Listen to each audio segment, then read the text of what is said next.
Hi, it's Bettina Hardy here, and I'm with Rebecca Lim, and this is episode 6 of our conversation around Australia's immigration, the Manus story, 2013 to 2020. Rebecca, thank you so much again for coming today and for sharing your experiences and your wisdom with us. We've talked a lot about the work that you were doing on Manus last time, but I'm wondering if we could talk a little bit more about the men, about the people that you actually have been supporting. Yes, thank you, Fatina. Thanks for having me again. Yeah, so the refugee population, or the men who were transferred from Christmas Island to Manus from July 2013, and they were only men, really, and they were from, the many refugee-producing and hosting countries, actually. So they're from Afghanistan, Iran, Iraq, Sri Lanka, Pakistan, Bangladesh, Lebanon, so on and so forth, Sudan. So a real as well, mix. and Somali. Yes. I mean, they were from a whole range of different countries, and the ages also range from.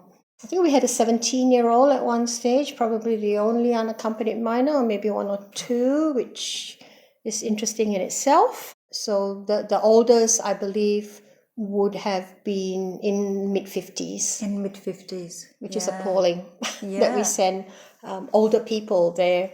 And we know that a few of the older men had pre-existing medical conditions. Where would most of the people have come from? Like you've said the different countries, but where would they all have kind of gotten on the boat from? Generally from Indonesia. It depends. Other boats, the only boats that have come directly would be from India, Sri Lanka, and I understand Vietnam.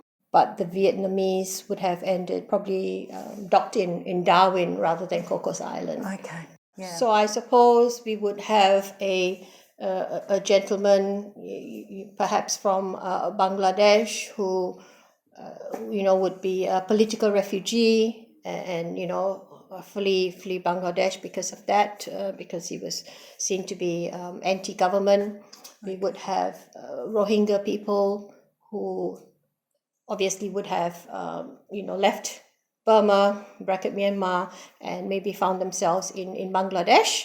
And also due to the discrimination and basically they're stateless, would have also left Bangladesh for those reasons.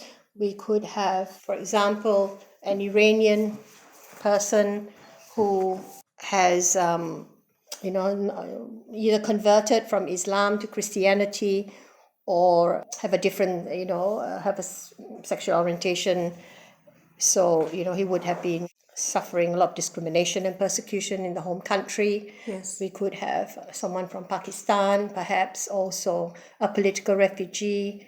Basically, the men would, I guess they are desperate to get out of the dangerous situation they face themselves.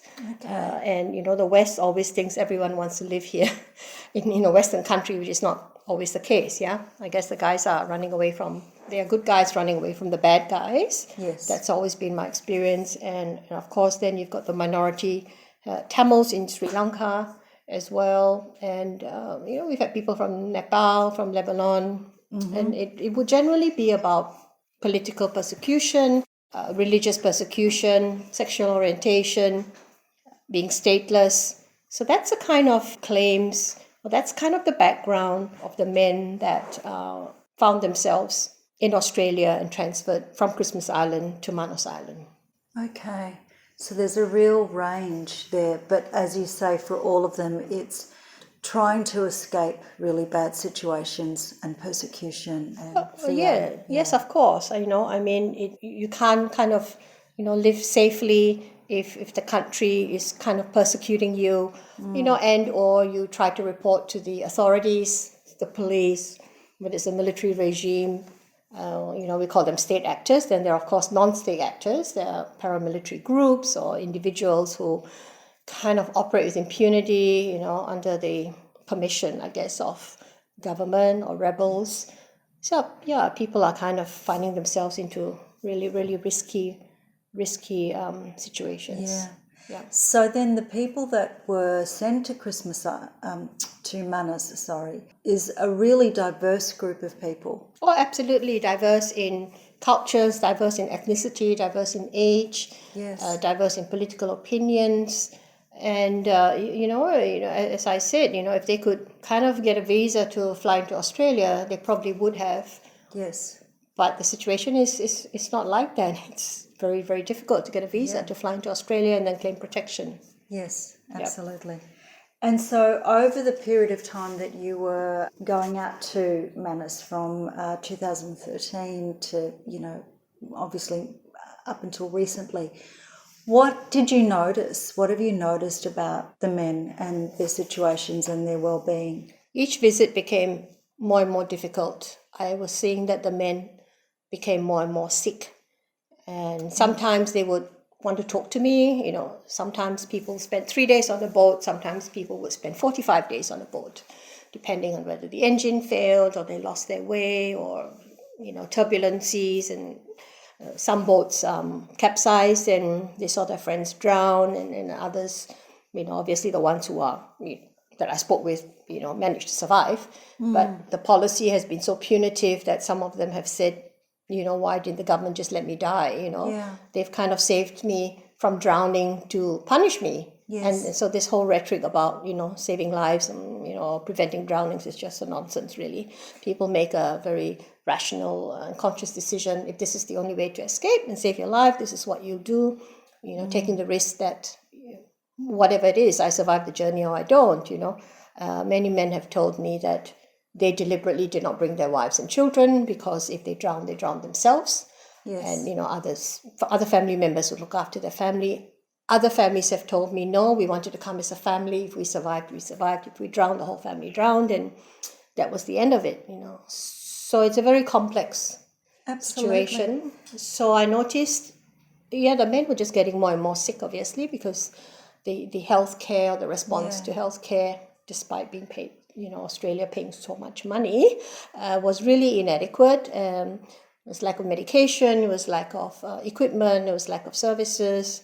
It was mainly, really, you want Panadol, you want antidepressants, or we can't treat you here. We're just kind of making a note of what's, So offshore detention, it's not even processing. Offshore detention, where one country funds, which is Australia, another country to detain and process and then indefinitely detain, just really should not happen again. No. It's so complex. I have no idea how many barriers we went through just to get someone help. Or just to try and our best to not even resolve the situation, but to get help, to try and understand what's happening. And it's very complex. So they have absolutely no rights in detention in terms of being able to access... people had access to healthcare, but the healthcare was kind of not meeting their needs, Papua New Guinea, I guess in Manus Island, the health professionals are very limited in how they could treat complex and chronic diseases like diabetes or heart problems or kidney stones or stomach bacteria. If you had malaria or TB, the doctors seemed to have the right medication for you, but if you had other complex and chronic disease, usually it's treated either in Port Moresby or, as I said, people who are living in Port Moresby who could afford to travel to the Philippines, that's where they went for their bypass. Yeah. And of course the other thing is that they would all have experienced is some degree of trauma, with some of them obviously being even more traumatized than others. Absolutely. Everyone's been through trauma to even survive the boat journey and then go to Christmas Island and then be told, if you don't agree, we will force you anywhere or we'll send you back. Yeah. So that's all, very traumatic in itself. Yes. And then you end up in a country that you've never even heard of. And then you have seen a lot of violence and trauma, like the riots, whether it's the Good Friday riots or it's the riots where Reza Barati was killed, and you've seen a lot of violence, and you're not being told what your future could be. You're waiting for a number of years for an outcome of your interview, if you participated in an interview, and then waiting again for the result. And then if you get a negative at the first, then you go for merits review, and then you're waiting for that outcome. Then if you've got refugee status, you still don't know what's going to happen to you. Yeah. So some people would actually have referred to it as state-sanctioned torture. It is state-sanctioned Yeah. violence, torture to a certain degree. I think when you don't have any hope and you don't know what's happening to you, everyone has a right to know what's going to happen. Yes. Everyone has a right to ask these questions. I mean, at the end of the day, the government, who is funding, really has a duty of care, Yes. not only to the staff that work there, but also to the residents. In the end, they were called residents, but they're actually detainees. Yes. I mean, you might have the freedom to walk in town during the day and then go back to the transit center. This is after people were moved into town, but you still don't know what your future holds. No. There's still no family reunion. There's still no visa. There's still no what's going to happen to me. So that's really not on. No. And I guess that's what I was thinking, what I was referring to earlier when I was talking about rights being removed, because you still don't have access to some really important rights around that. Yeah, absolutely.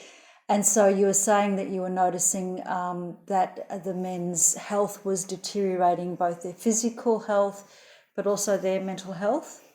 That's right. Yeah. The mental health. I mean, at the end of the day, yes, there was some, torture and trauma counseling by phone. There was face-to-face when the men were in Lombrum, and then it became by phone after that. And it's just really difficult to have counseling by phone. I mean, how do you do that? How do you gauge body language, and how do you talk, and how do you, at the end of the day, it was just quite difficult. The counselors are all very, very good, and the men appreciate everyone's hard work. Yeah. But they kind of want an immigration outcome, I guess. Yes. They want the physical health to be treated properly. And once your physical health is treated properly and you're not in locked detention, then your mental health may or may not improve. There are some men who are so damaged that it's irreparable harm. And I often wonder who will take responsibility for this. Which minister will take responsibility for the serious harm that has been caused to the men, whether it's physical and or psychological? Because it's not good to just say, we'll have an election, then the next government comes in. It's just not like that, No. Politicians are there. They have a job. They are being paid by taxpayers' funds.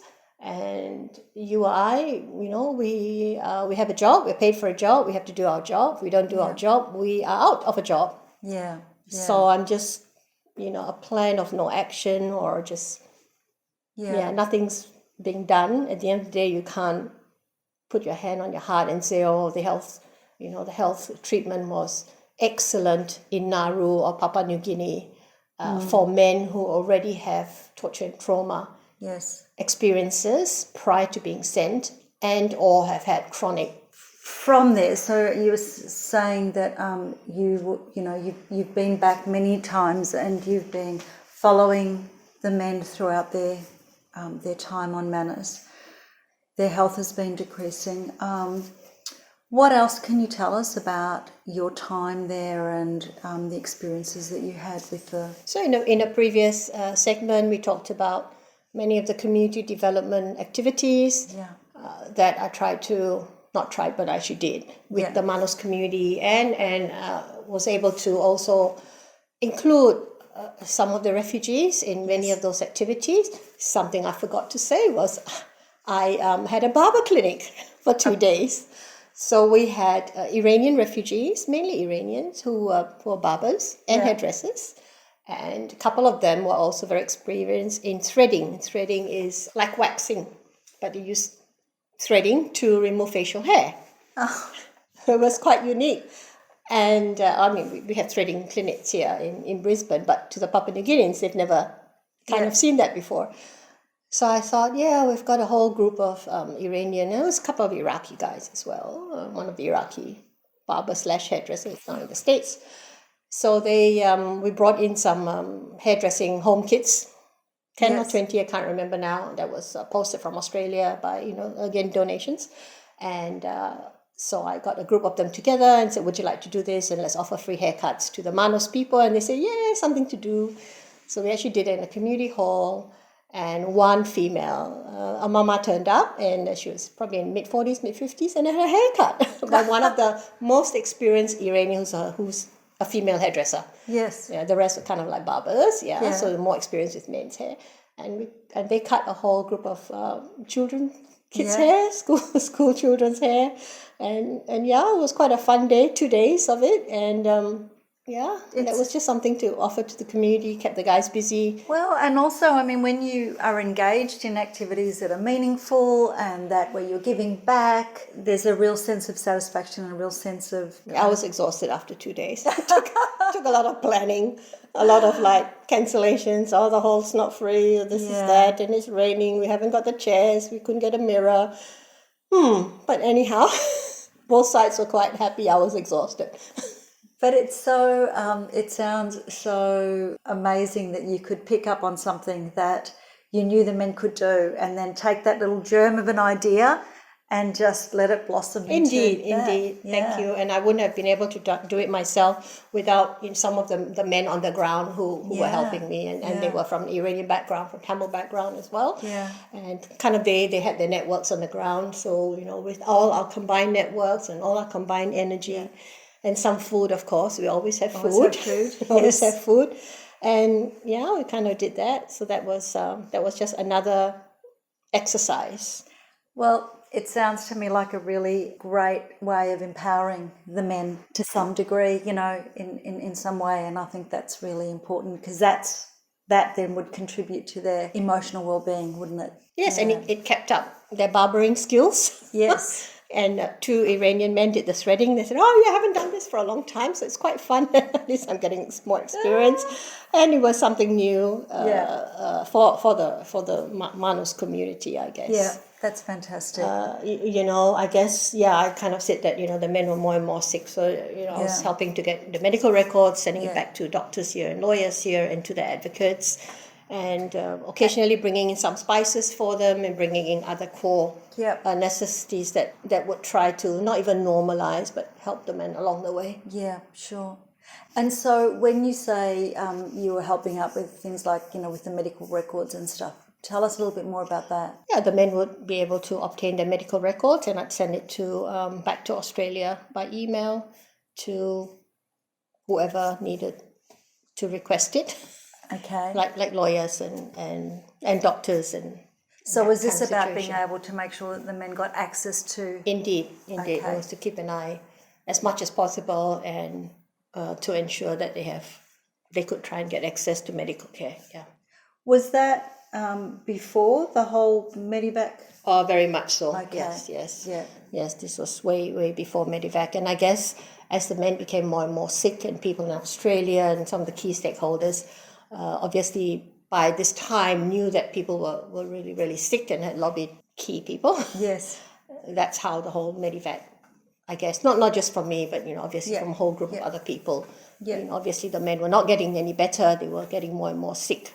Yes. And so how were we going to help these men? Yeah, okay. And I know that we've allocated a particular episode to talk more and more about Medivac, so we might leave that for now, but that's really important to understand. Thank you.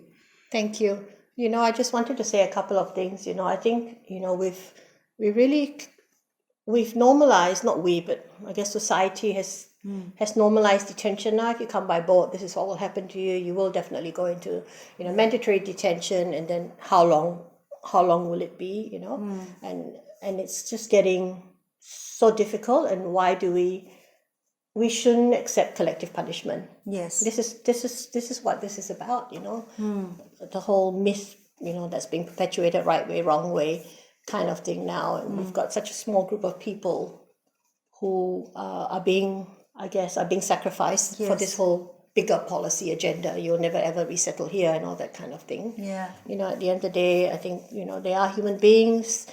They're entering the 8th year, whether they're still stranded in Nauru and PNG or they're here. And we will talk about the men who were Medivac or who came to Australia for medical treatment pre-Medivac and post-Medivac, about what lies ahead for them and their experiences here. Yeah, sure. I think a key message for me from what you're saying is also about we as the people, as the citizens of this country, need to be very careful about not being complicit with a policy that is continuing to be really punishing. It is. It's a punitive policy. The amount of money we are spending to punish people is just quite amazing, given, we've had a bushfire, we've got COVID, we're in a budget deficit now. The stats are saying, and these are stats from government sources and publicly available stats now, it's $500,000 a year per person to be kept in offshore detention. It's $350,000 a year per person in locked detention, which is your immigration detention, or the alternative place of detention, which are your hotels in Kangaroo Point and the Mantra. And it costs $100,000 per person per year for somebody in community detention. So look at the difference of how much it costs. And it costs, I think, $10,000, $1,000 a year, I think, for somebody on a bridging visa. But if you're really, really unwell, a bridging visa is kind of not for you. Sure. Community detention. Yeah. Kind of where you have some casework support, and access to medical treatment, that kind of thing.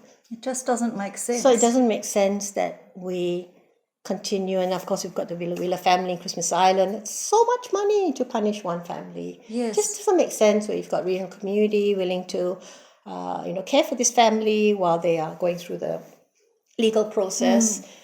Yeah, it's kind of, and it's not our responsibility to find jobs for the security sector. No. For people working in this sector. It's not it's the government's responsibility. So find jobs for other people where you cause the least amount of harm. Because At the end of the day, the amount of harm you're causing is going to impact on the health system. It means you're spending more money. That's right. And I think it's also punishing the people that have stood up to support some of those people as well, like the Billawilla community. Yeah, it as you say, it doesn't make sense. And if somebody is able to have some work rights, they're going to look after themselves. They're going to be in a much better place. Yeah. Emotionally, physically. That's right. So who's going to take responsibility for someone who may never work again? I've seen very traumatized families from Nauru in community detention, through my work, and I don't know whether they'll recover. Yeah. So the children are as traumatized. Parents are probably more traumatized, but then of course the children become traumatized as well because, whether they are interpreting for their families or their families are not well enough to kind of go to parent-teacher interviews, and understand the whole system. So, and if somebody is so unwell that they can't get on a plane, if they're accepted by a third country, is Australia going to take responsibility for that? So really, at the end of the day, who's going to take responsibility for the harm that they've been caused? Absolutely.